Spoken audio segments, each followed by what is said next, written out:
you. Thank you. Thank you. Okay. For years, Lester Bell, an 18-year-old teenager, used to look through the fence at the golf course, which was across the street from the two-bedroom apartment he lived in with his parents and 7 siblings.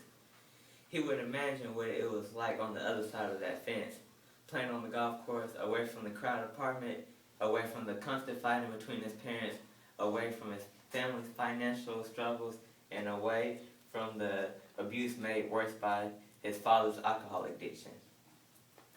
Through the fence, Lester was watching the first tee of Dallas participants practice at the Cedar Crest Golf Course located in South Dallas.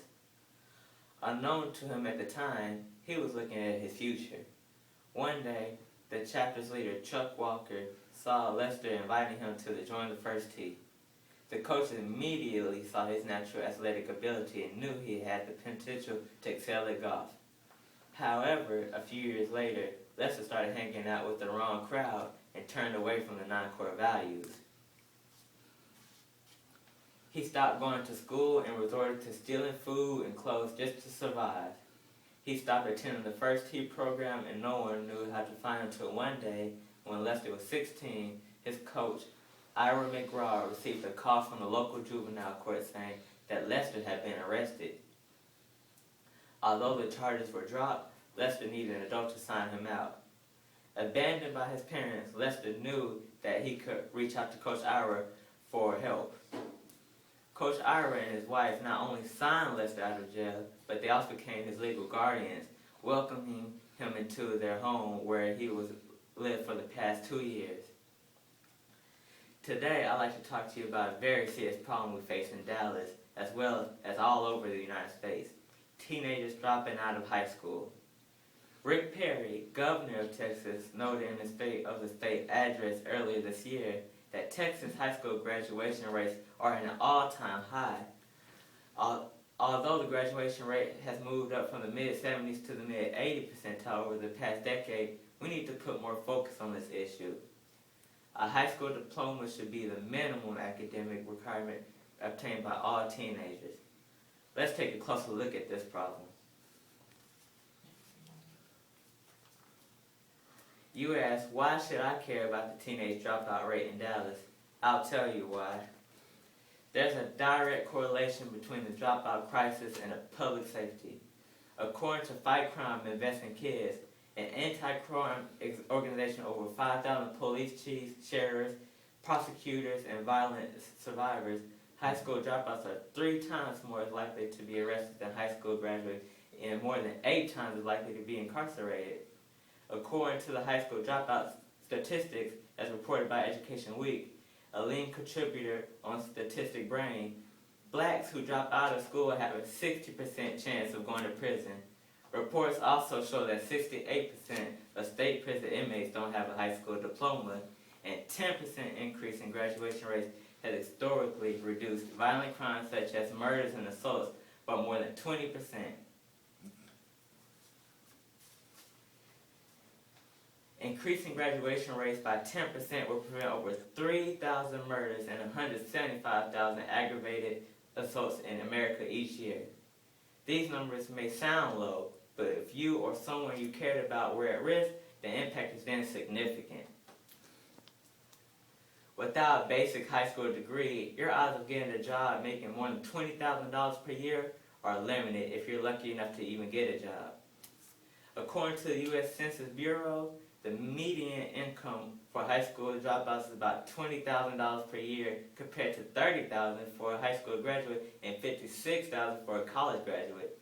The Institute of Education Sciences notes on the National Center for Education Statistics reports that individuals between the ages of 18 and 24 who drop out of high school are more than twice as likely as college graduates to live in poverty. They also note that high school dropouts experience a poverty rate of 30.8%, while these with at least a bachelor's degree had a poverty rate of 13.5%. Now I'd like to talk to you a real good solution to help address the teenage dropout problem: the First Tee of Dallas. The First Tee of Dallas is a non-profit organization whose mission is to impact the lives of young people from ages 8 to 18 by providing education programs that could build character, instill enhancing values, and promote healthy choices through the game of golf. Let's take a closer look at what the first tee does and how they impact the teen dropout problem. The first tee teaches their students about confidence as well as 8 other core values to include honesty, integrity, sportsmanship, respect, responsibility, perseverance, courtesy, and judgment. These 9 core values help the students with their golf game as well as every other aspect of their lives to include school. According to Joe Louis Burrow, Chief Executive Officer of the First Tee, 73% of the First Tee participants reported high confidence in their ability to do well academically. 82% felt confident in their social skills with peers. 63% demonstrated honesty. 60% exhibited personal and social responsibility. 59% showed respect for themselves and towards others. Let's take a look at the type of the life skills that the First Tee teaches. The First Tee provides a positive and nurturing environment for boys and girls and teaches them important life skills such as managing emotions, which can help them stay positive when frustrated with challenges such as having a lot of homework. Goal setting, which helps with setting goals to improve their grades as well as their golf scores. Conflict resolution strategies, when it can be used in all environments. Meeting and greeting new people, and it teaches them how to appreciate diversity, both racial, social, and economically diversity. In closing, I'd like to give you an update on Lester. The teenager I talked about at the beginning of the speech. Lester is now a junior in high school and has a 3.2 GPA. He carries himself with confidence and embraces 9 core values. Leading by example on and off the golf course, Lester now plans to attend college, major in business, and he dreams on one day becoming a member of the Professional Golf Association of America. Lester is a typical teenager that is helped by the First Tee. Please donate to the First Tee of Dallas in order to give other kids, like Lester, an opportunity to graduate from high school and reach their goals. You can contact Ron Castillo, Program Director at 214-954-4402 or go online to thefirstteedallas.org to make a donation. Thank you for allowing me to share it with you today.